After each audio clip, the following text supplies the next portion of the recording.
Shalom, jumpa lagi dalam renungan hari ini. Mari kita berdoa terlebih dahulu. Ya Tuhan, kami rindu mendengarkan firman-Mu. Kami mohon hikmat dan pengertian dari Allah Roh Kudus, sehingga kami dapat mengerti firman-Mu dengan benar. Dalam Kristus Yesus kami berdoa. Amin. Amsal 21 ayat 25. Si pemalas dibunuh oleh keinginannya, karena tangannya enggan bekerja. Demikian firman Tuhan. Amsal 21 ayat 25. Tema kita, jangan dikuasai kemalasan. Saudara-saudara, apa arti malas? Kalau menurut kamus, malas berarti tidak mau bekerja atau tidak bernafsu melakukan sesuatu. Itulah arti kamus. Tapi secara teologis, kata malas bukan saja tidak tertarik dalam hal-hal kerohanian, tetapi juga apatis atau pasif dalam aktivitas rohani. Kemalasan itu merusak dan mematikan. Amsal 19 ayat 15 menyatakan bahwa kemalasan mendatangkan tidur nyenyak. Dan orang yang lamban akan menderita lapar. Dosa kemalasan menyebabkan cara hidup yang negatif. Dan juga bisa disebut sebagai pembinasa kesempatan.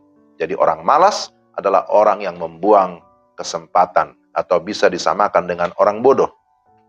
Orang malas seumpama sepotong kayu yang terapung di air dan dibawa oleh arus tanpa gerak dan minat. Orang malas menghendaki jalan pintas dan instan. Mau dapat hasil tanpa usaha atau tanpa kerja.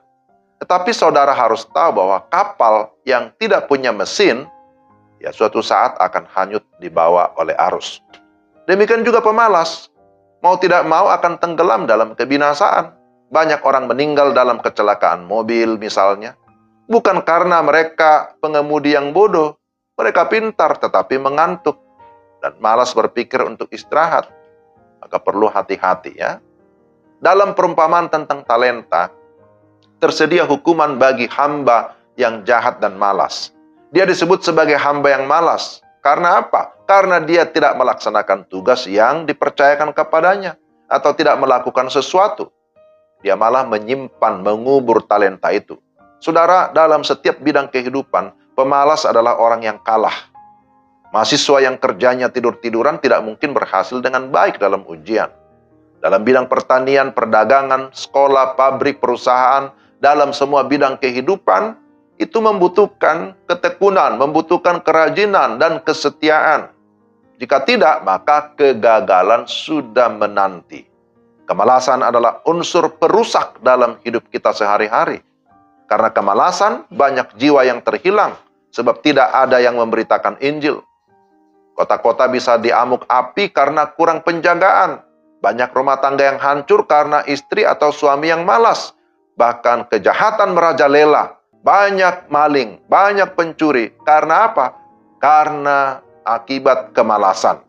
Saudara-saudara, ada banyak orang, termasuk juga di dalam kekristenan, malas beribadah, malas membaca firman, malas mendengarkan khotbah, malas berdoa, malas bekerja atau melayani, malas bersaksi, malas bersih-bersih, malas berbuat baik, malas memberi persembahan, malas membalas pesan WhatsApp, banyak ya.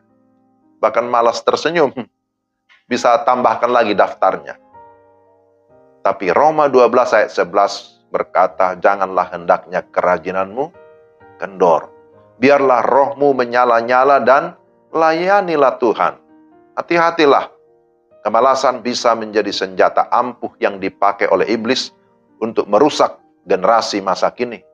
Karena itu, bangunlah, bangkitlah, tinggalkanlah kemalasan atau malas-malasan. Jangan dikuasai kemalasan. Tinggalkan budaya malas. Jadilah bijak.